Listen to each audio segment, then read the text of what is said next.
Hey everyone, it's Mace1370. Today we're going to do an RTA showcase for Pirate Captain Flan. Before we get into it though, please make sure to like, subscribe, and hit that notification bell. Also, please see the video description below for a link to my Discord. Alright, so Pirate Captain Flan is, I'm just going to say it, not the greatest. Kind of disappointing. I mean, we knew she wasn't going to be amazing, but it is very, very, very challenging to use her in RTA, which is kind of a shame because she has a super fun design and her kit, seems like it has some fun things about it. So first, let me go over her abilities really quickly, and then we'll look at her stats, and then I'll go over a few RTA matches I played with her. So her skill 3 gives her an attack buff, and then it burns and bombs everyone on the enemy team for 2 turns, then does a CR decrease for the enemy team, and gives her a CR boost. So that's all very nice.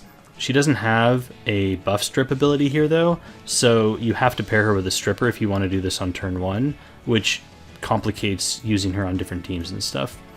Her passive, which is her skill 2, gives her a 30% Aureus effect, which doesn't really synergize with the rest of her kit. You're kind of playing her in cleave type setups where you're not really getting hit anyways, so I'm not really sure what the purpose of this is. I think you could maybe try to build a bruiser version of Pirate Captain Flan. I'll talk about that a little bit more when we look at the matches. So her other thing here is that she can activate Hunt when she uses her skill 1 for the first time every 2 turns, and then it CR boosts your team by 15%. Her skill 1 detonates burn and bomb effects and is single target. You can soul burn it to grant an extra turn. So I built her fast, around 270.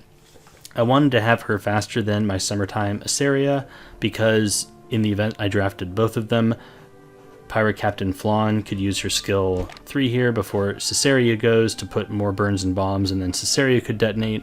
Realistically, I was not able to pull this draft off. It's just too demanding in terms of how many, debuffers and stuff you have on your team. People just take units that hard counter this strategy early on, and it's just not really possible to do against a competent opponent. I'm using Caesarea's artifact for now on her. I think it's best in slot.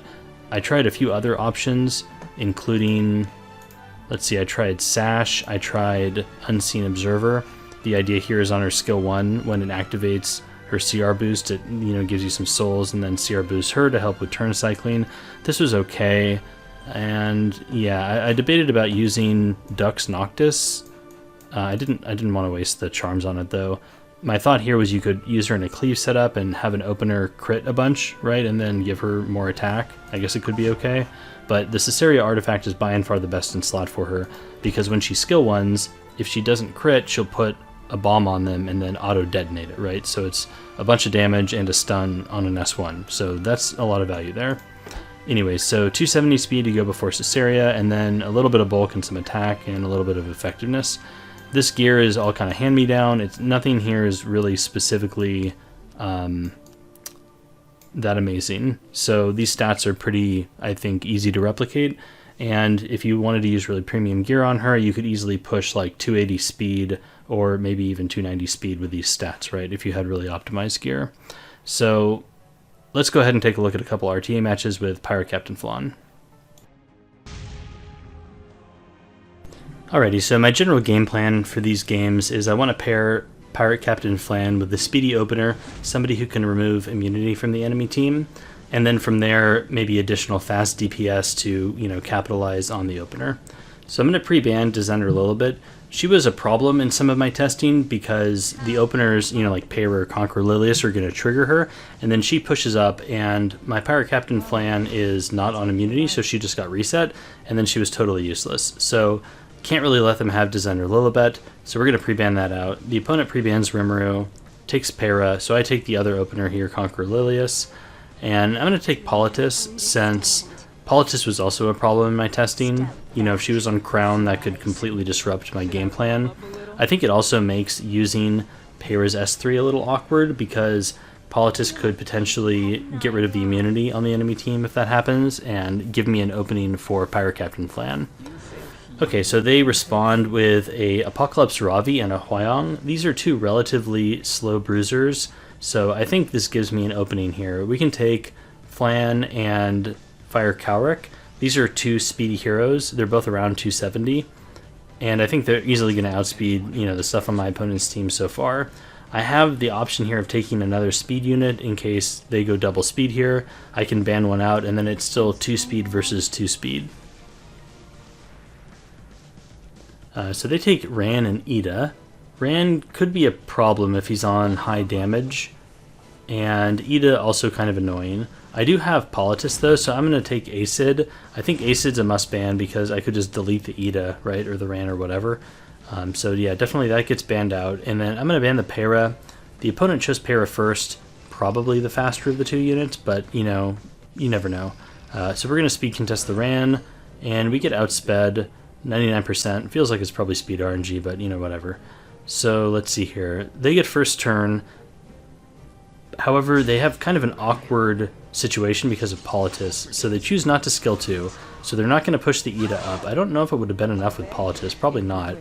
Luckily, nothing dies here with the Ran, so I think we're okay, because now we just basically natural speed, which is kind of my game plan to begin with, and I have a bunch of books, so hopefully we can land some bombs and blow some stuff up.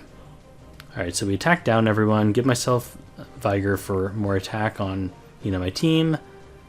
I'm debating about who to push back here.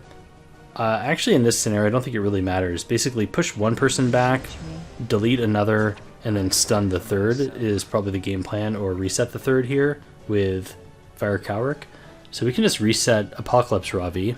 I think she's a high-value reset target, because she's not going to do a whole lot once she gets reset. So we get 2 full resets on her, so that's really nice. So now we can Soulburn Flan twice and then skill 3. I think we just delete this Ida to start. We land the bomb, we get the push up. You only get this push up, you know, every 2 turns, so we're not going to get it again. We can go on Apocalypse Ravi here, but we crit. So this is illustrating a weakness of Pirate Captain Flan. If she crits, then the Caesarea artifact does not activate, and you literally just wasted a book. So not only do you have the chance of getting 15%ed, but you also have the chance to crit.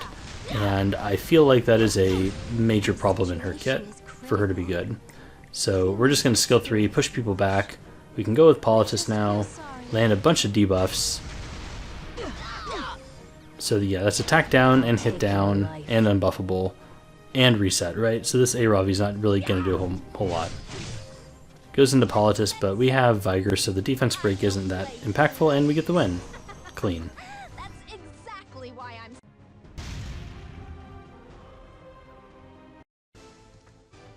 Alrighty, so same game plan for this next match. Full disclosure, I lost a lot of matches testing this stuff out and trying to make it work, and even when I do make it work, it feels very much like I'm just gear gapping the opponent or getting a little lucky. I think she's pretty undraftable in RTA, unfortunately, which is kind of sad. You know, she's a fun hero, cool design.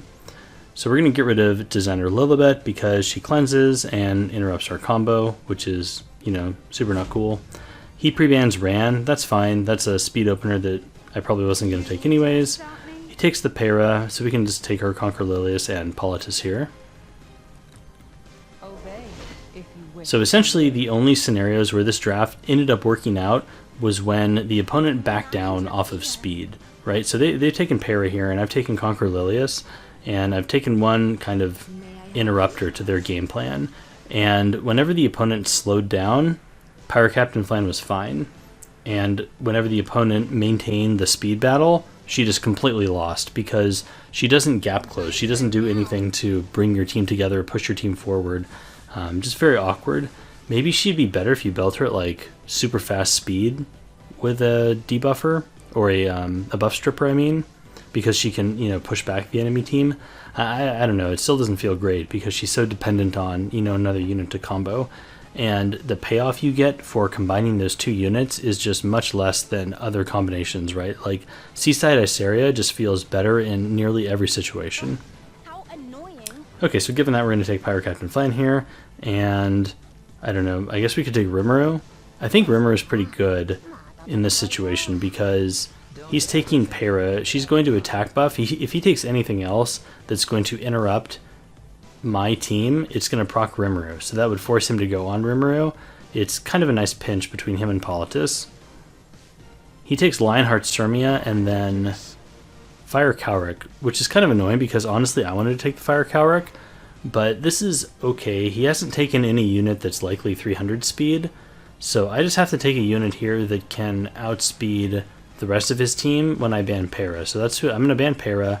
I guess we could take like Closer Charles. He's 280 or something, so he's probably banning Conqueror Lilius, and I think the rest of my team probably outspeeds. Yeah, I think so. So we'll ban Para. He bans Closer Charles. I was expecting a Conqueror Lilius pre-ban. That's interesting. I guess he thinks that his Sage Ball is going to cut. But I have Politis, so it's pretty hard for Ball to cut with Politis. Okay, so we take the first turn pretty comfortably. So we can skill 2, skill 3 here. Ball is pretty far back. And then we can use Conqueror Lilius to push back the Cowrick, and then our Flan will take the turn. Can Soul Burn and get some stuff going on. Alright, so we push him back. The opponent has no cleanse, so if we bomb away his Caesarea, then that's pretty good for us. Alright, so we're going to try that. We crit, so we fail. Awesome. We can push up a little bit. Doesn't really matter because Ball's cutting anyways. And now I guess we just skill 3. We could go for the skill 1 again. And I think this kind of encompasses a bit how I feel about this hero. It feels bad to skill 3. Like, you just want to skill 1 over and over again. So to me that seems kind of like, you know, either bad design or just a weak hero. We get lucky. He does not sleep our Rimuru, so the Rimuru counters and then puts immunity on everybody, which means that we don't get bombed. So that was pretty huge. This Sage Ball is also extremely squishy. Our Rimuru almost killed him there on the S2. Now we can just go into the Sirmia, kill her. Boom, boom, boom. All those bombs and burns detonate. And that's pretty much game. So you can see the couple here that I won. This is in context of like 10 losses, so let's take a look at one of those.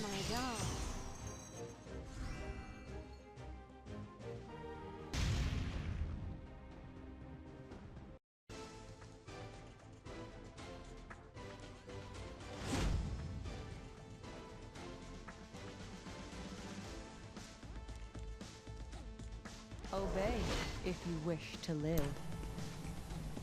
Alright, so we've pre-banned Designer a little bit. The opponent pre-bans Apocalypse Ravi. We got the first pick. The opponent takes Hwyong and Maid Chloe. Kind of an interesting combination. You don't see a lot of Maid Chloes these days. She feels kind of outclassed by a lot of the other heroes in the meta. But given the fact that both of these heroes are probably fairly on the slow side, this seems like a decent enough opportunity to try and get a Pirate Captain Flan pick in. We can set up here with a Spectre Tenebria, and then Rimuru could work out since he has Maid Chloe. You know, stealing the revive buff is always really strong. And then if he remains slow, we can take Flan and, like, I don't know, somebody else.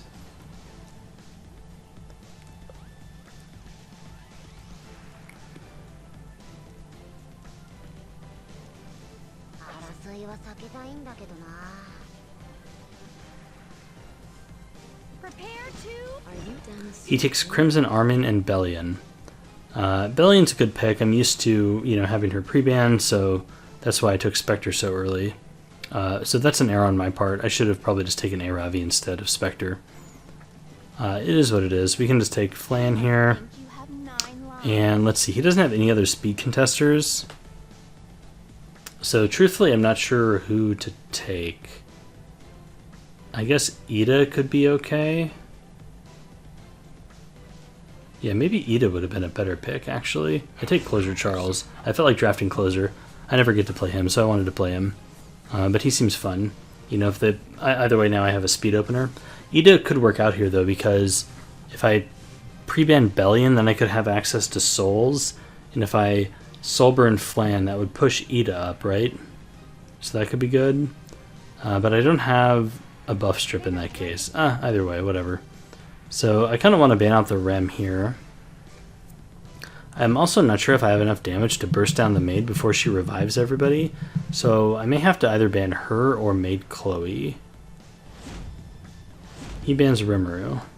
Yeah, I think the maid band was fine. Unfortunately, we have a lot of RNG we get to fight through.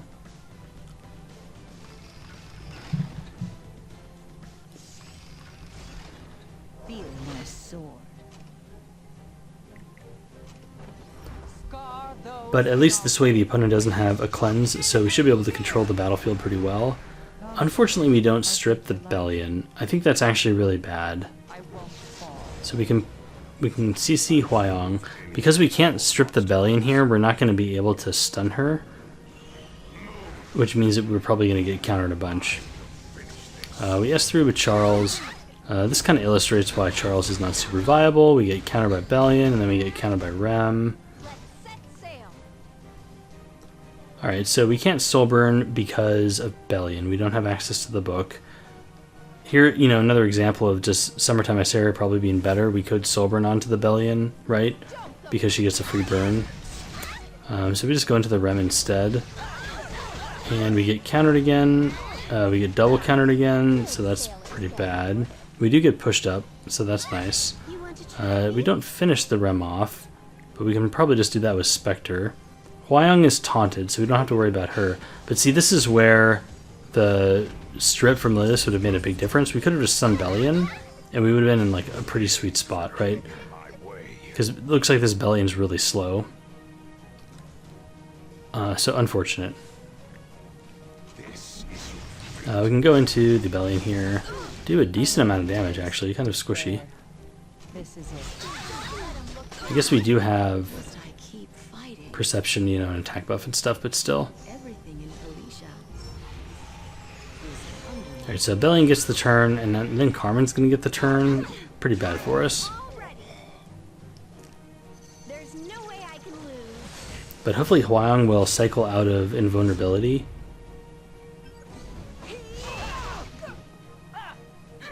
But we're all taunted, so it doesn't matter. The time has come.